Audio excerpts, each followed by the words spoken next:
Bueno, pasemos ya al tema del ayuno, Borja. Venga. Bueno, el ayuno intermitente en medicina, bueno, estaba como más denostado, ¿no? Hace una época, ¿no? Pues siempre los médicos vamos más como a piñón fijo, ¿no? De las 5 comidas al día, de el desayuno es la comida más importante del día, y parece que todavía seguimos ahí, ¿no? A pesar de que en el año 2019, en diciembre, pues salió un artículo en el New England Journal of Medicine que, bueno, que en el cual se ponía en evidencia por las ventajas del ayuno intermitente, de la cetosis nutricional. ¿Y tú cómo ves esta situación que hay en la medicina? ¿Crees que poco a poco se va abriendo más y flexibilizando pues, las indicaciones? ¿O cuál es tu visión de este tema? Pues buena pregunta. A ver, mi visión y mi opinión es que, por supuesto, el panorama ha cambiado, se ha transformado mucho en los últimos años. Aquí hablo de España, ¿no? Porque nos verán personas de todo el mundo. Pero quizás esa revisión a la que haces mención del New England, pues sí que fue un impulso bastante importante, pero antes de esa revisión habían ya otras muchas revisiones, incluso trabajos de intervención y estudios más interesantes, incluso diría yo. Solo que esa revisión fue publicada en esa revista, ¿no? Que le tenemos tanto respeto y pues eso nos parece tan potente, porque lo es, a los médicos, y entonces ya todo el mundo dijo, New England.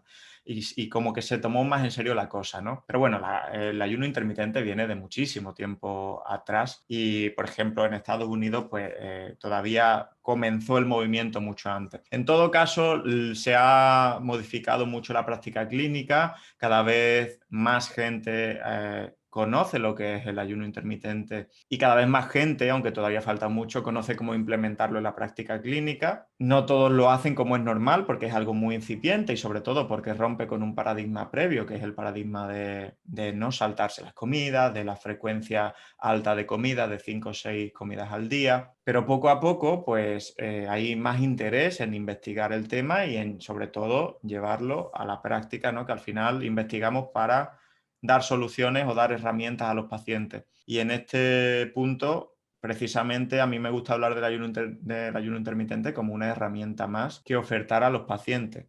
Porque aquí hay que ser muy claro, pese a lo que muchas veces se puede escuchar en internet, en libros de divulgación y demás, el ayuno intermitente a día de hoy ha demostrado ser una herramienta al menos igual de válida que la dieta convencional o que la restricción calórica continua, que sería el término científico, pero no ha demostrado superioridad. Esto en los estudios, ¿no? Porque en vida real, porque en los estudios todo es perfecto, todo tú lo sabes, son unas condiciones muy controladas, son individuos muy seleccionados, son dietas todas con unas calorías fijadas, la vida real es muy diferente. Mi perspectiva y mi experiencia quizás es que en vida real hay un perfil de paciente o de persona que se beneficia bastante más del ayuno intermitente que de pues, una restricción calórica continua. Lo que pasa es que todavía, eso es una opinión personal o una sensación profesional, ¿no? Que tengo yo después de ver pacientes y después de tratar con el ayuno intermitente, ¿no? Pero claro, ahora el futuro está en dilucidar un poco qué perfil de paciente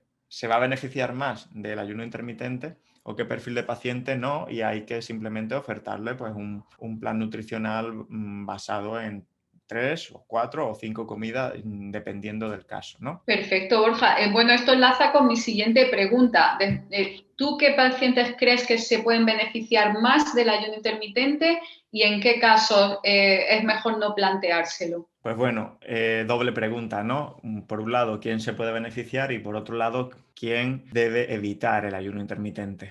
Prácticamente el grueso de pacientes que quizás van a obtener más beneficio del ayuno intermitente son pacientes con patología metabólica. No todas, pero por ejemplo el paciente obeso o el paciente con sobrepeso que viene de una larga historia de intentos dietéticos fallidos, como muchos pacientes obesos tristemente pues tienen muchos intentos fallidos detrás, de hacer diferentes dietas, de diferentes estilos y de diferentes abordajes y no tener éxito, pues se puede probar con ayuno intermitente y muchas veces te sorprenden y se adhieren mejor a pues, hacer 16 horas de ayuno al día y hacer 2 o 3 comidas que pues hacer 5 o 6 comidas y ya está, ¿no? Muchas veces te sorprenden y se adhieren mejor.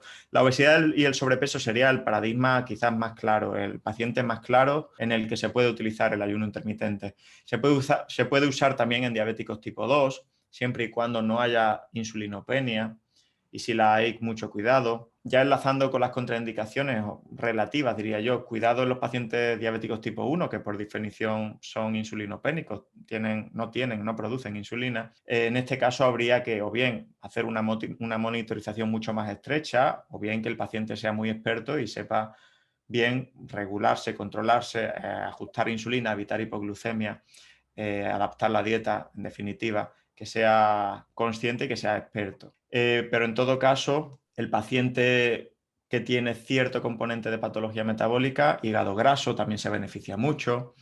Al final, cualquier enfermedad que tenga entre sus causas el exceso crónico de energía, ¿no? Que hay muchas, puede mejorar en cierto modo con el ayuno intermitente, siempre y cuando haya después una persona detrás que se adapte correctamente a lo que es esto y que pueda llevarlo a cabo de forma segura y de forma saludable, ¿no? Que eso sería otro tema. Y segundo punto, ¿quién no debe hacer o qué contraindicaciones habría para el ayuno intermitente? Bueno, pues diré las más obvias, ¿no? Una persona, por ejemplo, que haya tenido una historia o esté pasando por un trastorno de la conducta alimentaria, pues obviamente no le vamos a plantear este tipo de herramientas. Los trastornos de la conducta alimentaria, como tú bien sabes, Teresa, son muy frecuentes. Lo que pasa es que hay cierto tabú detrás y quizás el público general tiene menos conciencia de la prevalencia que realmente tienen, pero son muy frecuentes y cada vez más. Pero bueno, como se tapan, como hay cierto componente de estigma y de tabú, no tenemos esa sensación de la verdadera prevalencia que tiene, que es mucho. Por un lado eso, por otro lado, pacientes muy polimedicados, cuidado con pacientes que tienen muchos diuréticos o muchos antihipertensivos, porque pueden darse episodios de hipotensión a veces graves. Pacientes frágiles en general, pues no se beneficiarían. Pacientes que tienen una enfermedad grave, sobre todo si es una enfermedad grave avanzada, no tiene por qué ser solo un cáncer, que sería el ejemplo perfecto. Podría ser, por ejemplo, un paciente con una insuficiencia cardíaca avanzada o una hepatopatía crónica avanzada o una enfermedad pulmonar avanzada.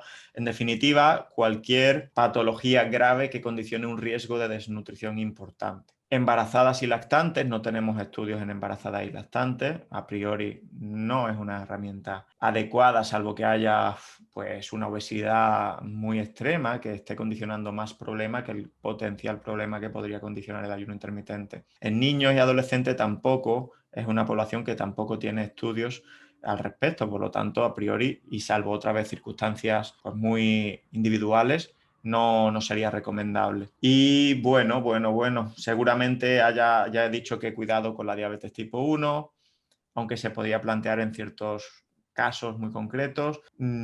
Creo que he mencionado los más frecuentes, hay seguro muchos más, pero bueno, son los que quizás tenemos que tener todos en mente a la hora de prescribir o no prescribir esta herramienta y sobre todo también tener en cuenta el aspecto individual y conductual de cada persona. Es decir, esta persona entiende lo que es el ayuno intermitente, esta persona se adapta bien a incluir 16 horas de ayuno o le estoy suponiendo un estrés adicional a la persona que muchas veces se esfuerza por llegar a las 16, 17 horas de ayuno, 18 y no se encuentra bien y no se adapta con el paso de las semanas y estamos forzándolo bajo la creencia de que, bueno, eso puede ser su salvación y simplemente es una herramienta más que le va a ayudar a perder peso porque va a facilitar un déficit calórico moderado en la persona. Pues también hay que plantearse eso, ¿no? Muchas veces nos empecinamos en utilizar un solo clavo cuando hay muchos clavos que utilizar diferentes y a lo mejor ese no es el clavo que el paciente necesita, ¿no?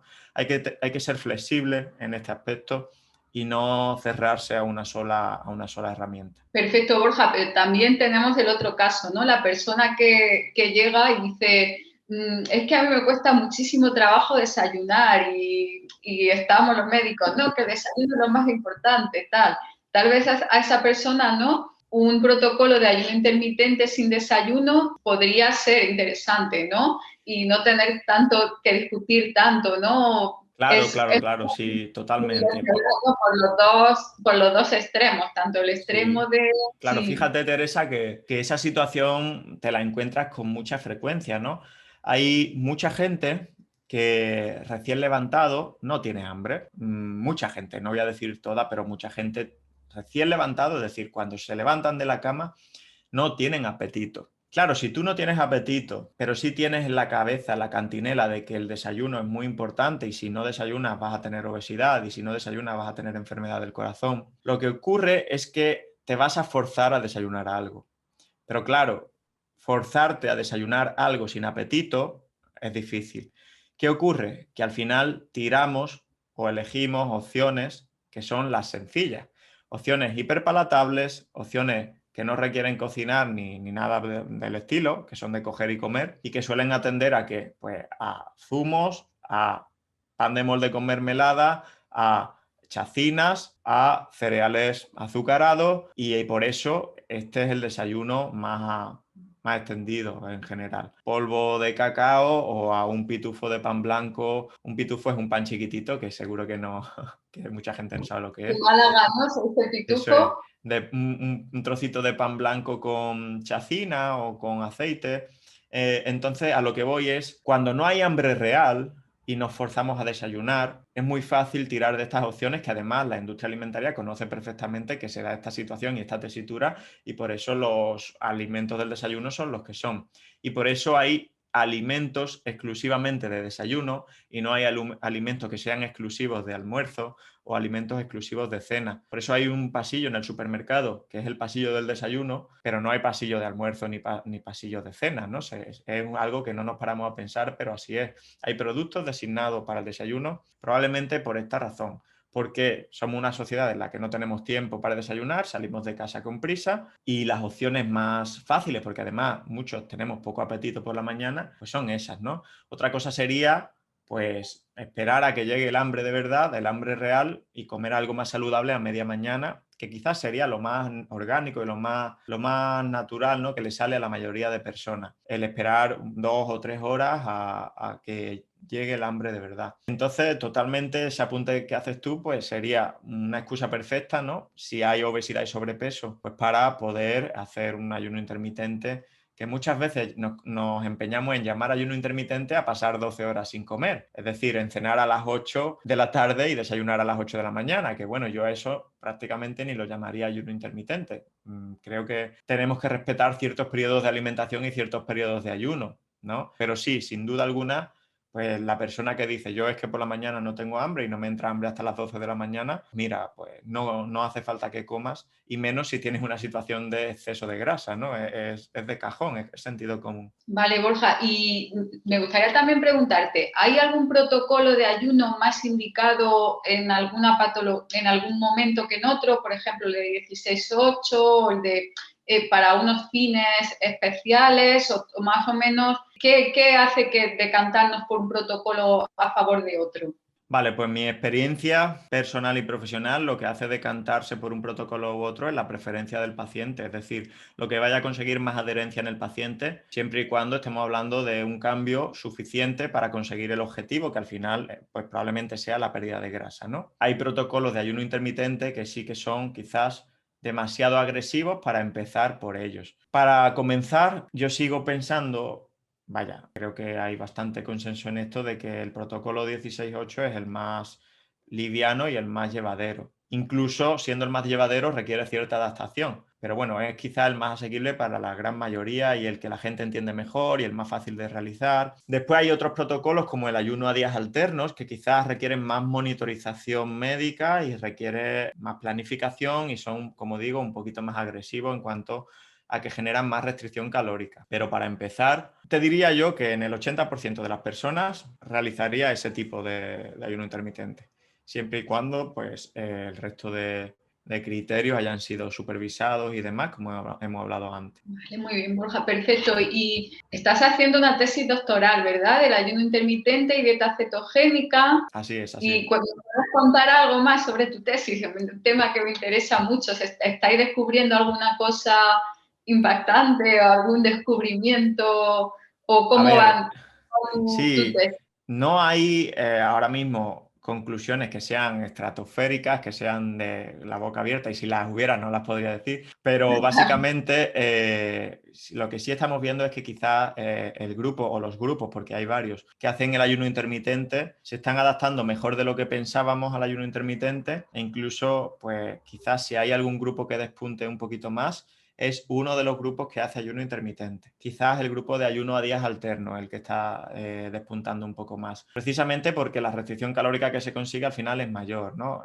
Se trata de un grupo en el que hace una dieta isocalórica un día, el día A, y el día B hacen una restricción calórica de, bueno, del 75% prácticamente, es decir, comen el 25% de las calorías de mantenimiento. Y eso lo repiten a lo largo de 3 meses, entonces ahí sí que estamos viendo pérdidas de grasa importantes. Después hay algunas cosas a nivel neurocognitivas que son también interesantes, ¿no? Parece que también hay cierta mejoría en algunos parámetros neurocognitivos, por ejemplo, estado de ánimo y demás, que eso, bueno, lo estamos analizando todavía, pero es algo que también estamos midiendo y que es interesante. Y poco más te puedo decir porque hace falta que todavía estamos con la fase de análisis y de terminar todo esto. Entonces, en esa línea van los resultados, pero poco más puedo decir por ahora. Vale, bueno, ya supongo que cuando ya las pongas, tu tesis, ya nos informarás en tu canal de YouTube, ¿no? Nos contarás, ¿no? Los resultados. Sin duda que sí. Estupendo, Borja. Y bueno, y si una persona quiere informarse,